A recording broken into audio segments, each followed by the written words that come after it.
नमस्कार. सुखाचा चहा. लेखक अज्ञात. अभिवाचन अनुराधा कर्वे. रस्त्यातच त्याला पावसानं गाठलं. आधीच सकाळपासूनच वैतागलेला तो त्रागा करत त्यानं गाडी बाजूला घेतली. रस्ता तसा रोजचा, परिचयाचा, पण कधी थांबावं लागलं नव्हतं. या 6 महिन्यात पहिल्यांदाच तो थांबला.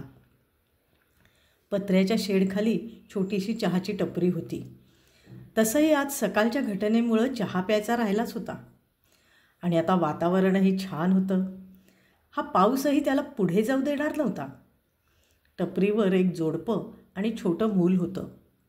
ते मूल पत्र्यावरून पडणाऱ्या पन्हाळ्याच्या पाण्याखाली हात नाचवत होतं आणि खळखळून हसत होतं. मध्येच ओला हात आईबाबांवर झटकत होतं आणि त्याचा हा खेळ ते दोघं बघून हसत होते. त्यानं चहाची ऑर्डर दिली आणि ओल्या झालेल्या बाकड्यावरचं पाणी झटकत तो बसला. एकदम थंड स्पर्श त्या टेबलाचा त्याला झाला.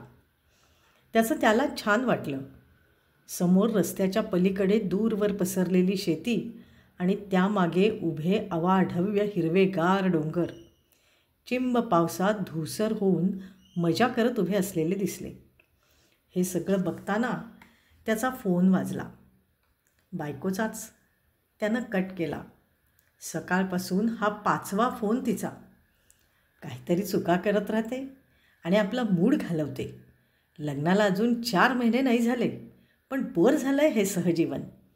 या भावनेनं त्यानं फोन कट केला. तेवढ्यात चहाचा ग्लास घेऊन तो टपरीवाला समोर आला आणि तितक्यात त्या बाईकडून काही ग्लास हातून सुटले आणि त्या शांत वातावरणात खळखळ आवाज झाला. ते मूल पाणी खेळताना क्षणभर थबकलं, तर त्या माणसानं हातानं आणि मानेनंच इशारा केला त्याला. काय नाही, खेळ तू. आणि तो काचा भरू लागला. तिनं आवाजाच्या दिशेनं बघून हात जोडून चुकीची माफी मागितली, तर त्यानं फक्त तिच्या डोक्यावर हात ठेवला. एकूण 4-5 ग्लास फुटले म्हणजे आजची कमाई नक्कीच 0. पण तो माणूस शांत होता. आता ह्याची बेचैनी अजून वाढली.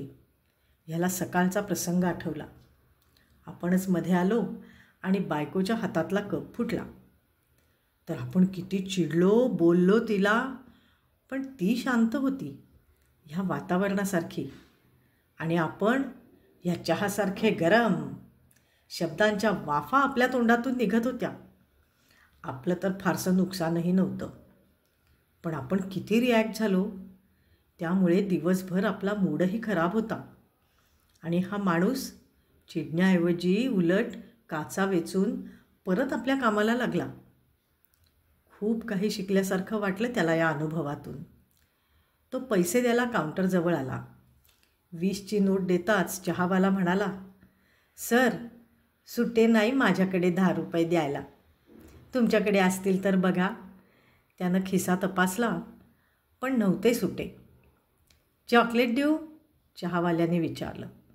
त्यावर हसून ह्यांनी नकार दिला आणि म्हणाला, असू द्या तुम्हाला. नाहीतरी तुम्ही मला एक फार मोठी शिकवण दिलीत. ग्लास फुटले तरी किती शांत राहिलात. मी तर आज एक कप फुटला म्हणून महाभारत करून आलो आहे घरून.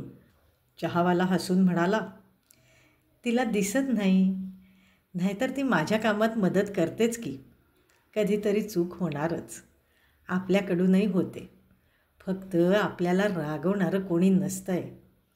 आणि जोडीदाराच्या सतत चुका शोधून त्याला जर असं रागवत राहिलो तर प्रेम कधी करायचं हो. आयुष्य तर क्षणभंगूर आहे. होत याचं नव्हतं, कधी पण होऊ शकतं आहे. आता हिलाच बघा ना.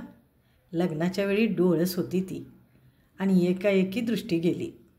डॉक्टर म्हणाले येईल दृष्टी परत, पण कधी ते काही नक्की नाही. खूप वाईट वाटलं. माझी चिडचिड होत होती. एक दिवस तिनं माझ्या डोळ्यावर पट्टी बांधली, म्हणाली, आता मी जे करते ना ते न चुकता करून दाखवा बघू. मग लक्षात आलं सगळं. किती अवघड आहे हे.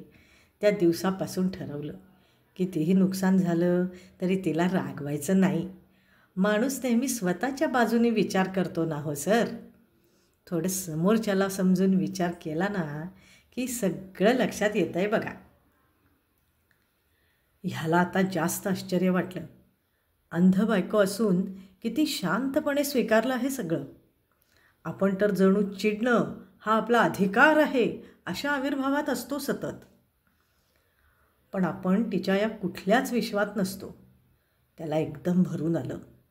त्याचे विचार सुरू होते आणि तेवढ्यात मघापासून मोगऱ्याच्या झाडाच्या कळ्या तोडून गजरा बनवून चाचपडत ती टेबलापाशी आली आणि म्हणाली, 10 रुपये सुटे नाहीत तर हा गजरा घ्या.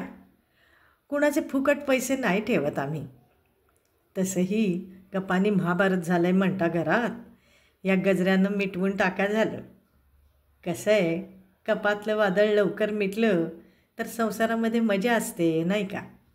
साहेब, याच रोडवरून रोज येणं जाणं असेल तर येत जा अधूनमधून गजरा घ्यायला, चहा प्यायला.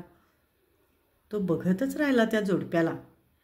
एकमेकांना शारीरिक गुणांनी विसंगत असले तरी समजून घेणारं जोडपं.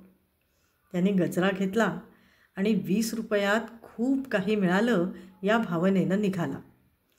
गाडी सुरू करताना त्यानं सहजच टपरीची पाटी बघितली. त्यावर नाव होतं सुखाचा चहा.